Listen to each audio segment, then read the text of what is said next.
ស្ទឹងកាត់ភ្លុកស្រុករកាធំបាំងនឹងដងភ្នំជុំភ្នំស្រង់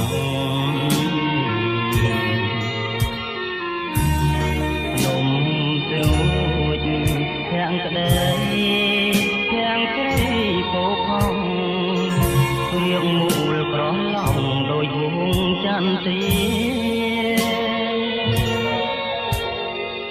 អាសូឃុំខំនងដួងចិត្ត